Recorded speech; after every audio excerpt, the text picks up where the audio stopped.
Então, o que vamos falar hoje? Perícia médica, a avaliação pericial, a valoração do dano e o tratamento. Esse tratamento que a gente vai abordar aqui não é um tratamento medicamentoso, mas o tratamento para a condução do distúrbio mental dentro do local de trabalho, dentro da instituição previdenciária e dentro dos tribunais, quando forem questionados danos materiais e danos psíquicos.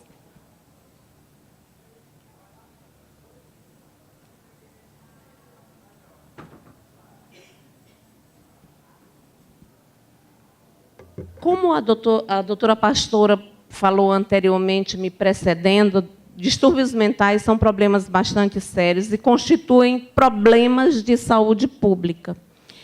É uma das razões de afastamento do trabalho mais marcante. E ela tem uma característica especial de ser um diagnóstico de difícil estabelecimento, de ser uma doença de difícil tratamento e de ser uma situação de difícil condução, tanto dentro da empresa, quanto nos institutos previdenciários. Então, isso acaba criando uma situação de embaraço muito grande, de um sofrimento maior, e acaba complicando a vida do trabalhador. Eu trabalho com perícias médicas há cerca de 20 anos. E eu trabalho com a perícia médica desde o Instituto Médico Legal. Eu sou perita médica legal, trabalho com previdência social e faço perícias para a Justiça do Trabalho. Então, eu tenho mergulhado nessa seara com uma certa propriedade. E o tempo assim, aguçou a minha percepção para tentar compreender a doença e a condução dos casos diante de uma intervenção pericial, ou como médica do trabalho, também atuo nessa área. É muito comum o trabalhador apresentar um distúrbio mental, procurar... isso é um distúrbio que, normalmente, determina uma certa resistência do próprio doente em externar, tanto para os seus superiores hierárquicos, quanto para os seus colegas de trabalho. E isso acaba dificultando e agravando a doença.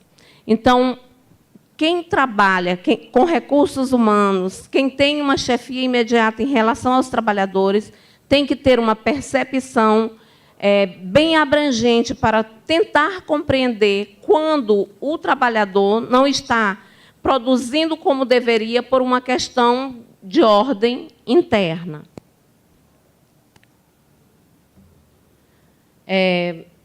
Se nós formos comparar hoje o número de atestados médicos determinados por doenças mentais, a gente vê quão grandioso é o quanto de atestados nesse segmento de doença. O CID-10 hoje representa um volume muito grande. Vocês vão ver, através de um estudo estatístico retirado da Previdência Social, para ver o reflexo da doença mental na vida do trabalhador.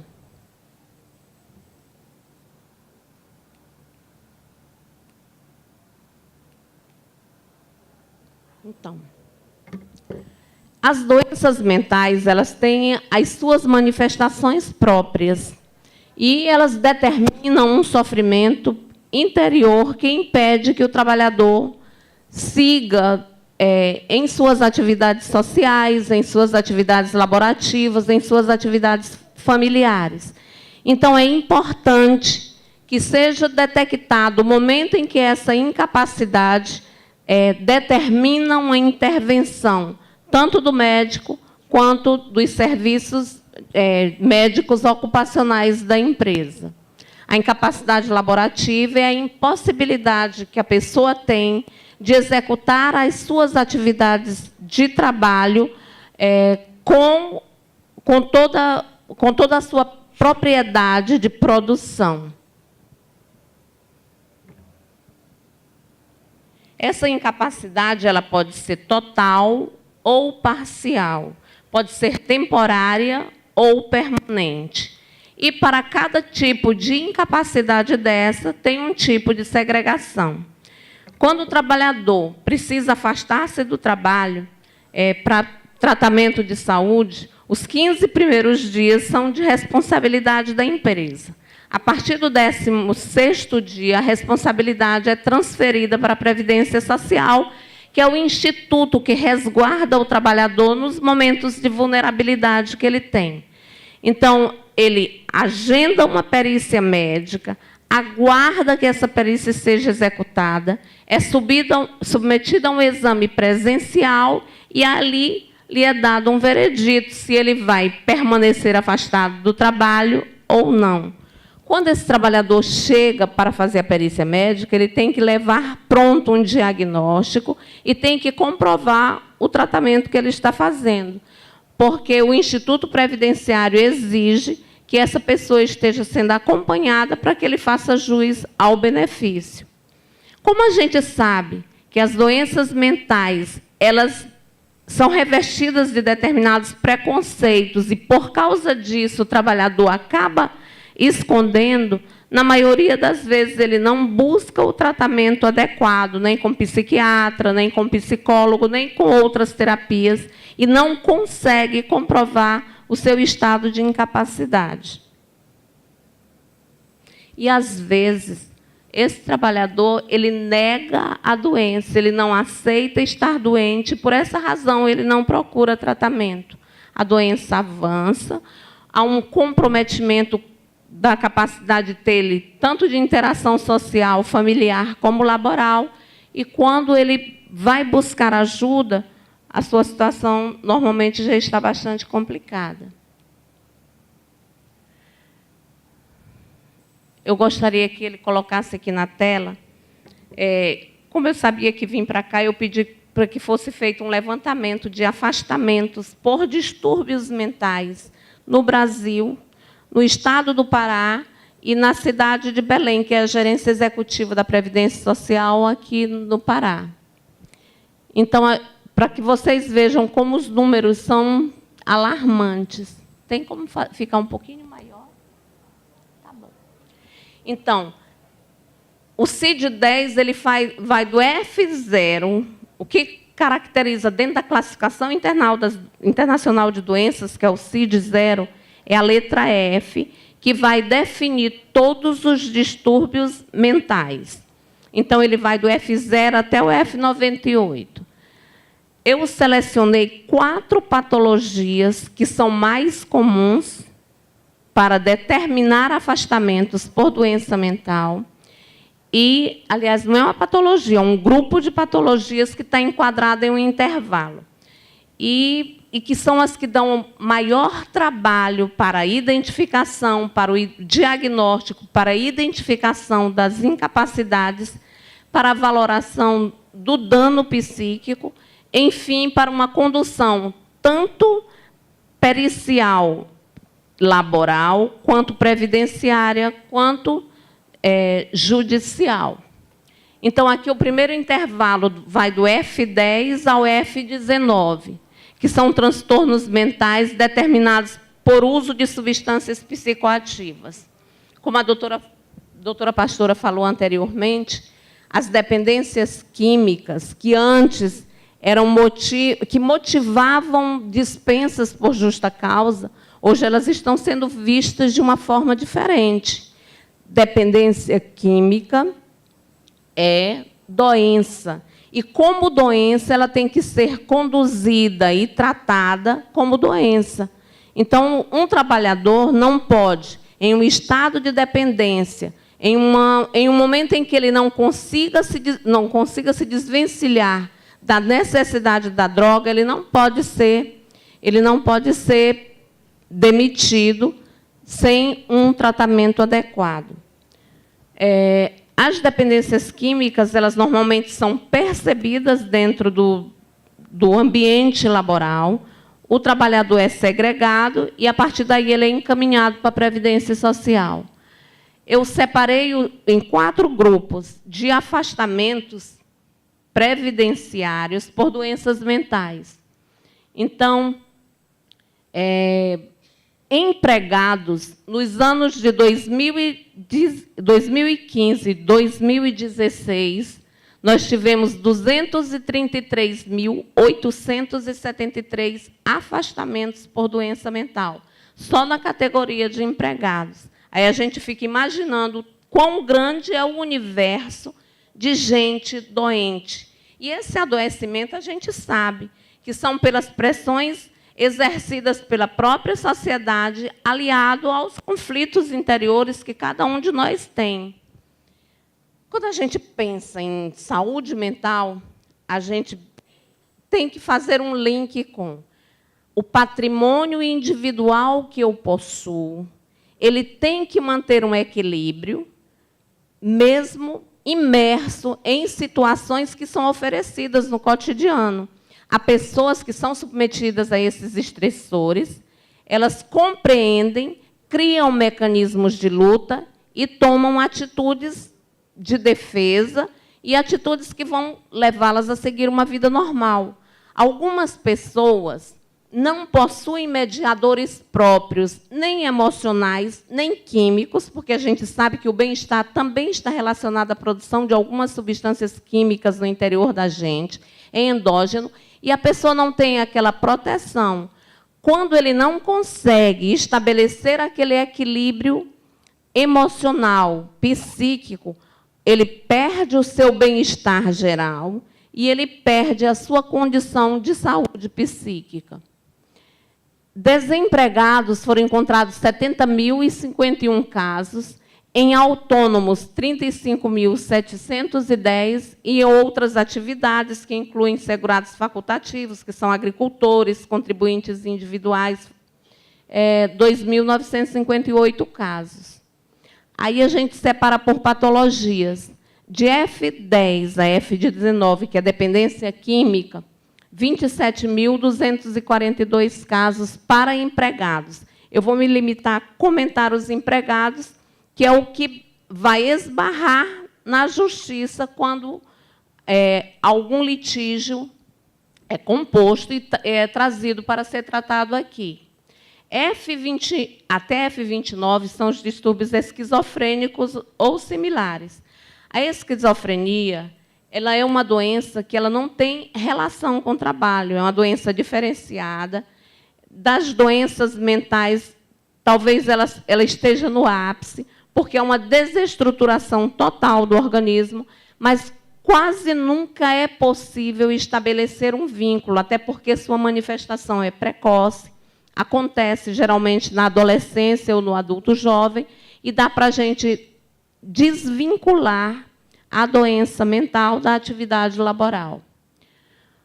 Os outros transtornos, é o transtorno de humor, que são os distúrbios depressivos, propriamente ditos, que vai do F30 ao F39, 115.507 casos. Vocês veem que a quantidade de pessoas com transtornos de humor é a que tem o maior número, e geralmente é a que está relacionada às vivências cotidianas que vão desencadear distúrbios como depressões, distúrbios ansiosos, distúrbios neuróticos e afins. Para o F40 e 48, que são os transtornos neuróticos relacionados ao estresse, 70.452 casos. Então, a gente vê que a estatística mostra a marcha avassaladora da doença mental em cima da saúde do trabalhador.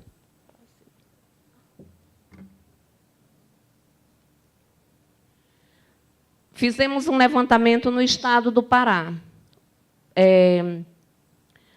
Nesse biênio, nós tivemos 1.802 casos na classe de empregados, 111 casos de F10 a 19, 199 de transtornos esquizofrênicos, 782 de transtornos de humor e 659 de transtornos relacionados ao estresse.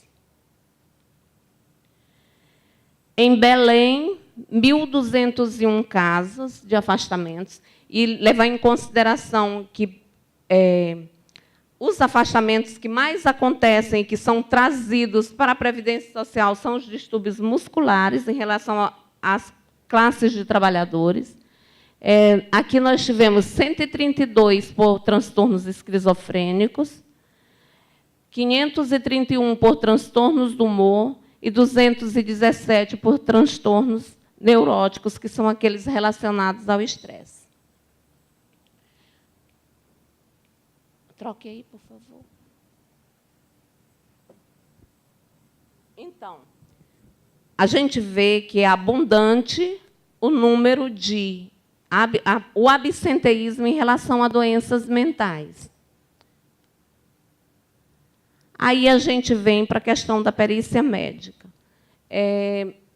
A gente percebe, eu vou fazer assim, uma caminhada em relação à perícia médica e atendimento de médico do trabalho dentro de empresa.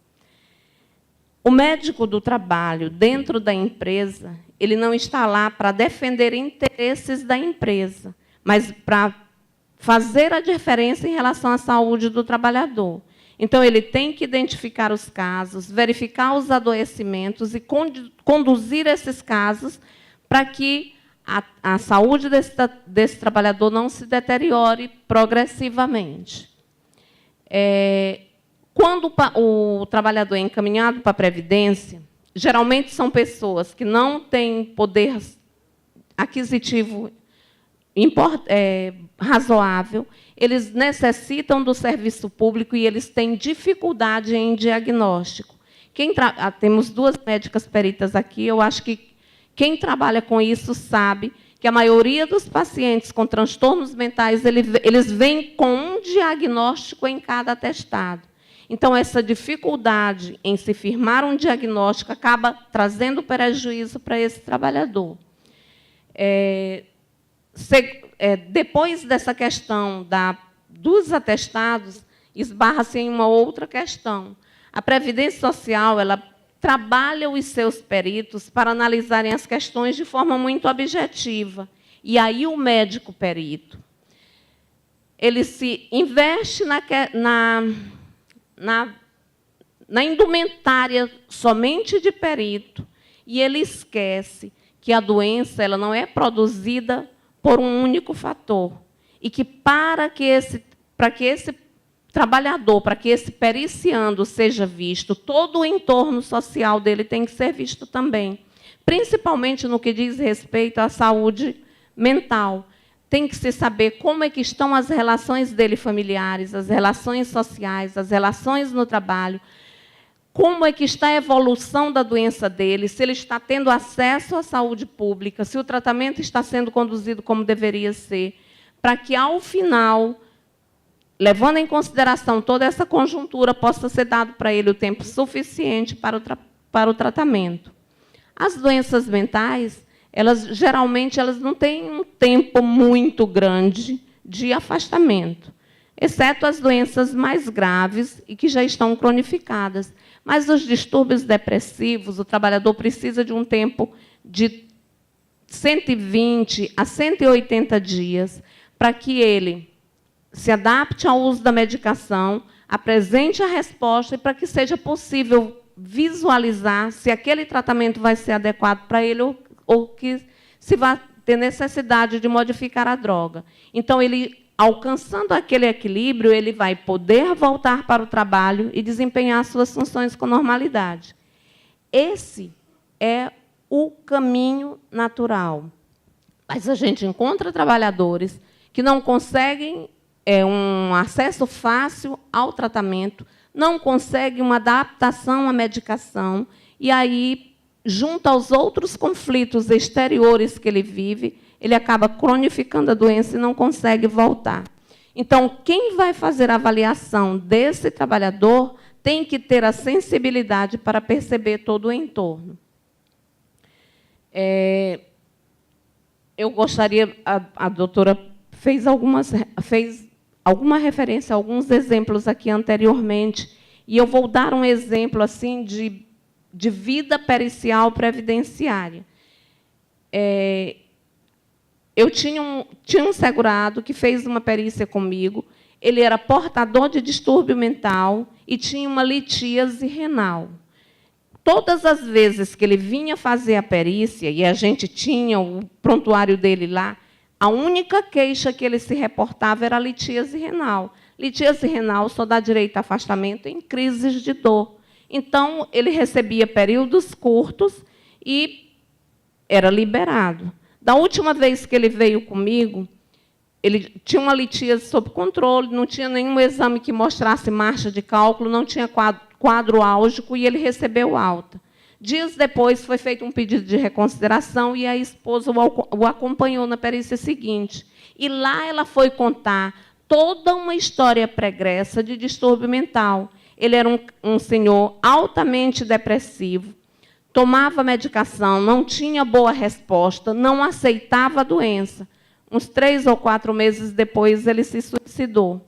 Para que vocês compreendam que a ação do médico ela não pode se limitar a um contato rápido, principalmente a ação pericial, para que a gente possa descobrir nexo de causalidade entre doença e trabalho, nexo de causalidade entre doença e relações sociais. A gente tem que ter um tempo mínimo para contemplar, um tempo mínimo para pesquisar.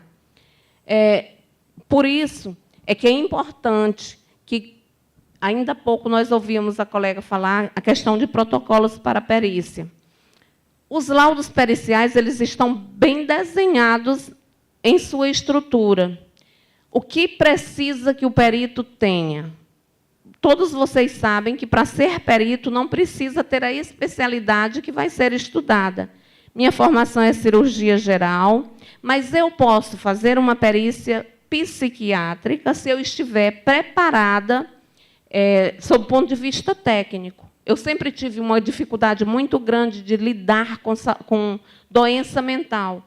E como eu estava na Previdência e dentro do universo pericial é muito comum as simulações e as metasimulações, então eu tinha que me preparar de alguma forma. Por isso eu fiz uma pós-graduação em saúde mental, para entender o comportamento humano, para entender quando a saúde ela é violada e para entender quando o homem, buscando um ganho secundário, ele simula ou metasimula. Ele finge ter uma doença ou ele exacerba a sua sintomatologia para convencer o médico, perito, seja ele previdenciário, seja ele legal ou seja ele trabalhista, para conseguir esse ganho secundário.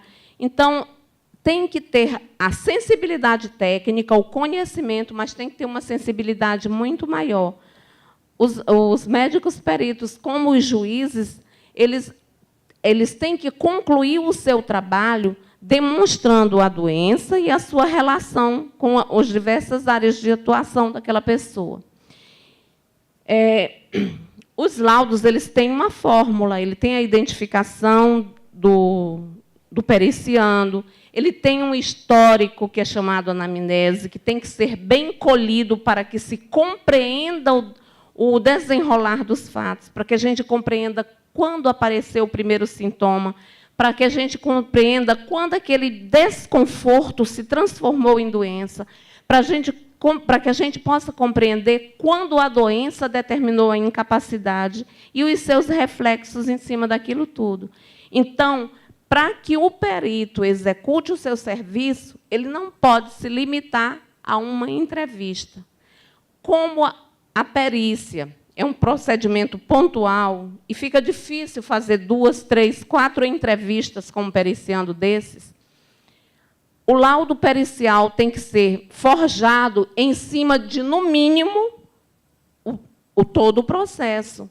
Lá a gente escuta as queixas dele desde a petição inicial, o comportamento na condução do caso, todos os depoimentos de outras pessoas que convivem com ele e que conhecem o padrão de comportamento dele. Então, o processo ele é um instrumento riquíssimo para que o perito subsidie o seu conhecimento da história da doença e da evolução daquele trabalhador, para que, ao final, com todo aquele conhecimento que ele pegou dentro do processo, ele possa fazer uma associação com a história natural da doença, com o seu conhecimento técnico. Daí ele vai produzir um bom documento pericial, um documento oficial. Então, ele tem que ler as alegações da parte, todos os depoimentos que ali estão presentes, tem que examinar um a um os documentos médicos que foram apresentados. E ele tem que entender também o que deseja o juiz, porque o objetivo da perícia médica, o objetivo da construção de um laudo é responder ao juiz as dúvidas que ele tem e que ele não consegue chegar a essa conclusão porque não é a formação dele. Então, o perito empresta o seu olho, empresta o seu ouvido, empresta o seu conhecimento para que o julgador possa emitir o seu juízo de valor. Ele tem que identificar as hipóteses, tem que fazer o exame clínico, e o exame clínico, às vezes, é constituído de um exame físico mais um exame psíquico, e a gente começa a examinar o periciando desde a hora que ele entra, qual a postura que ele tem, como ele se conduz na entrevista, se a indumentária dele é compatível, se ele tem traços que possam sinalizar para a doença que ele apresenta. Geralmente, os pacientes com distúrbios depressivos, eles não têm um cuidado maior com a aparência, com cabelo, com unhas. Então, todas essas questões têm que ser analisadas na hora da abordagem do trabalhador. E a outra questão que é extremamente enriquecedora é a busca de prontuários por todos os serviços que esse trabalhador, que esse periciando tenha passado.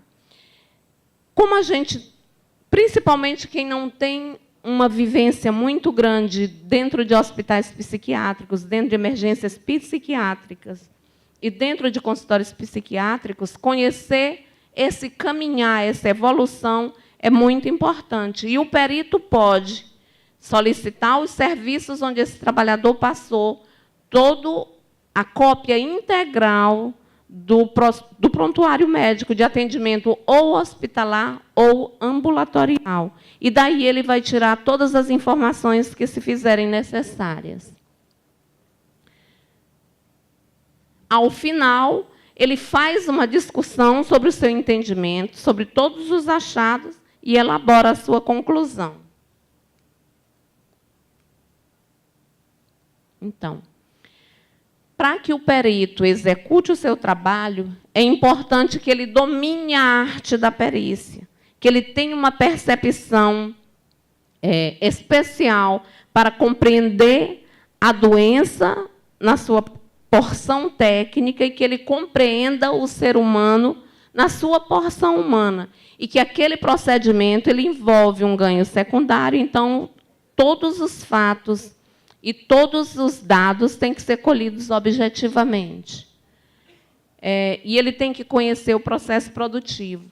Eu tenho uma grande preocupação com os tribunais do trabalho quando contratam os seus peritos. Eu não sei se as minhas colegas vão concordar, mas há muitos médicos que acumulam uma série de obrigações e eles fazem sem um compromisso maior. E perícia não pode ser bico. Perícia é um compromisso que você tem com a sua técnica científica e com o Poder Judiciário. Ela vai representar perdas ou ganhos para um trabalhador, perdas ou ganho para a empresa. Então, ela tem que expressar a realidade. Não pode ter parcialidade nem pressa na consumação de um documento desses. E aí é que vem a grande questão. Não se pode executar um laudo para a seara trabalhista sem que se tenha um conhecimento mínimo sobre o processo produtivo. Então, para que o perito esteja apto para atuar na seara trabalhista, é necessário que ele tenha uma formação em medicina do trabalho, que ele conheça como funcionam os processos produtivos, para ele saber exatamente como que a doença vai se estabelecer no organismo do trabalhador. Se ele não conhece o processo produtivo, ele não pode se pronunciar sobre ele. Aí eu listei esses 4 distúrbios, que foi aqueles que a gente colocou na tabela, que são os que mais comumente dão afastamento de trabalhador dos seus postos de trabalho. A esquizofrenia, que a gente vai deixar separada, porque ela normalmente não está relacionada a trabalho, então ela está excluída. Transtornos de ansiedade, transtornos de humor, dependência química e a síndrome de burnout, que é uma figura relativamente nova, não é um sofrimento novo, porque ele já existia há séculos atrás, mas é um sofrimento de conhecimento novo e de tratamento diferenciado agora, porque muitas vezes o trabalhador recebia outros diagnósticos, era codificado, às vezes, até como preguiçoso, quando ele, na realidade, estava sofrendo por um mal trazido pelo próprio trabalho. E isso juntando o seu patrimônio individual com as circunstâncias em que o seu trabalho é executado. Então, assim, para falar, quando o transtorno é orgânico, é muito mais fácil a gente fazer o diagnóstico. Por exemplo, o paciente sofre um acidente, faz um traumatismo crânioencefálico, e daí aparece uma doença mental. Ele fica com um distúrbio psicótico decorrente do trauma. É fácil estabelecer o nexo. Houve a lesão, houve o dano cerebral e houve a consequência. Agora, quando a gente encontra distúrbios que são desencadeados por mecanismos existentes dentro do trabalho, por pressões de chefias, por pressões por produção, por desconforto em ambiente de trabalho, por mau relacionamento entre trabalhadores, aí a questão fica mais difícil para o estabelecimento do nexo. Enquanto médica perita da Previdência, eu tive um caso de um trabalhador, ele era bancário, trabalhava no interior, foi vítima de um assalto, para que a gente compreenda como é a natureza humana. Ele foi assaltado, durante esse assalto ele foi vítima de um ferimento por arma de fogo e, entre outros ferimentos, ele teve lesão da genitália externa. Ele perdeu os testículos e o pênis. Ele conseguiu retomar a capacidade de voltar para o trabalho. A possibilidade de um assalto não desencadeava nele nenhum medo maior que o impedisse de trabalhar. Só que a perda da genitália acabou criando conflitos familiares. A família dele se dissolveu, no final ele estava sozinho, com um distúrbio depressivo muito grande. Essa pessoa foi aposentada. Os distúrbios depressivos geralmente nem levam à aposentadoria por invalidez, exceto quando há desencadeamento de sintomas psicóticos e com tendências a suicídio, e ele acabou tendo esse tratamento previdenciário. Para que vocês compreendam, não foi a situação de estresse que ele viveu naquele momento que determinou a sua dor, o seu sofrimento psíquico, mas uma perda que parecia tratável, uma perda que parecia emocionalmente ou psiquicamente tratável. Então, quando o médico faz a sua abordagem, ele tem que fazer uma abordagem sistêmica. Não se pode pegar um paciente, um periciando, um trabalhador, denominação para todas as esferas do homem dentro de cada contexto, e analisar friamente só a situação. tem que ter, o médico tem que ter uma percepção que vá além disso, principalmente no que se relaciona a doenças mentais. E um outro exemplo que eu gostaria de trazer aqui,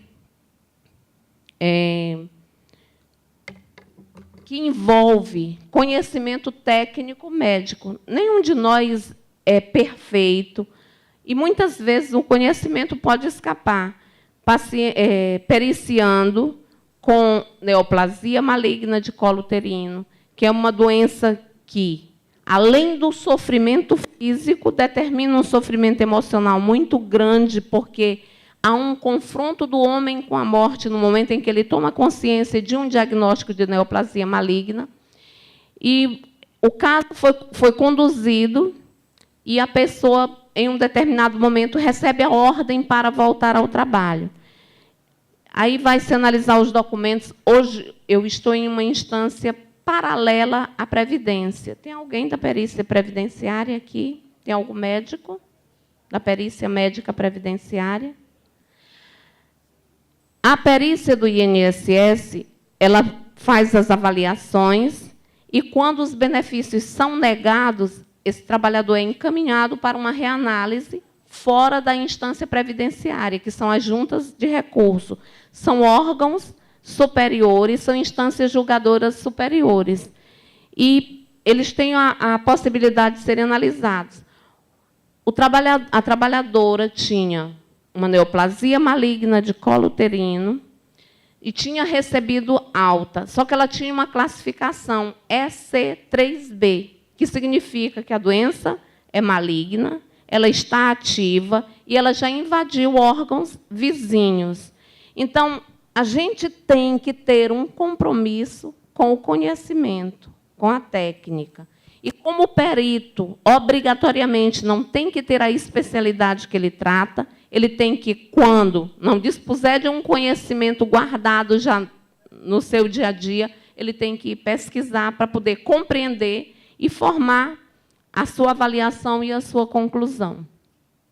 A doutora Pastora, ela conversou bastante com a plateia a respeito de valoração do dano. O médico perito, como ela falou anteriormente, ele não valora aplicando um juízo de valor. Ele vê a intensidade do dano determinado pela doença mental. O professor Genival Veloso França, que é um médico legista de renome e que deu visibilidade à medicina legal aqui no Brasil, ele considera o dano, ele divide o distúrbio mental em duas seções, o transtorno mental e o dano mental. O transtorno mental é quando não há um sofrimento psíquico determinado por uma ação de alguém, provocado por alguém. E o dano mental é aquele que foi produzido por uma pessoa ou por uma circunstância. E aí ele, como a doutora mencionou aqui, esses danos eles são classificados em leves, moderados ou graves, ou recebem uma graduação que vai de 1 a 5 em um universo progressivo. E, a partir daí, o médico emite a sua opinião sobre esse dano moral, esse dano psíquico, para que o julgador possa compreender o dano que foi produzido e para que ele possa aplicar o quanto indenizatório. O que é importante a gente saber é que as doenças mentais determinadas por circunstâncias externas e geralmente envolvidas nos processos produtivos, elas podem determinar incapacidades laborativas parciais ou totais, temporárias ou definitivas, e uniprofissional ou omniprofissional, quando atinja toda e qualquer atividade. E, dependendo dessa gradação, ele vai ser conduzido para um afastamento temporário até uma aposentadoria por invalidez. E com os complementos, que são as indenizações pelas perdas.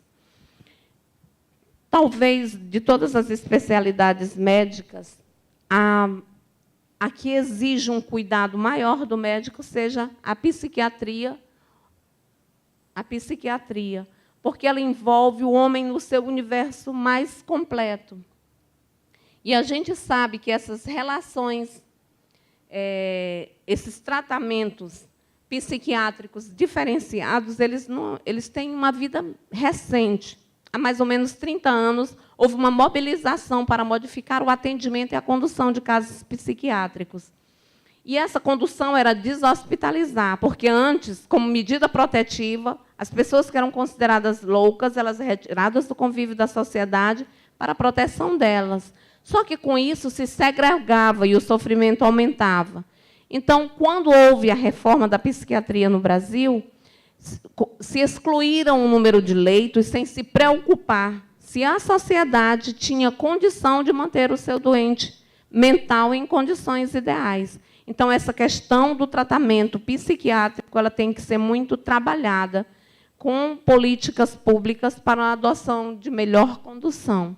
E aqui a gente encerra com uma frase da doutora Nise, que foi a precursora da reforma do tratamento psiquiátrico, que diz que o que melhora o atendimento é o contato afetivo que uma pessoa tem com outra, seja em casa, seja no trabalho, seja nas suas relações de amizade, no seu lazer, e que a cura é a alegria e o que cura é a falta de preconceito. E o preconceito habita cada um de nós e a gente tem que trabalhar dia a dia para acabar com isso. Muito obrigada pela atenção.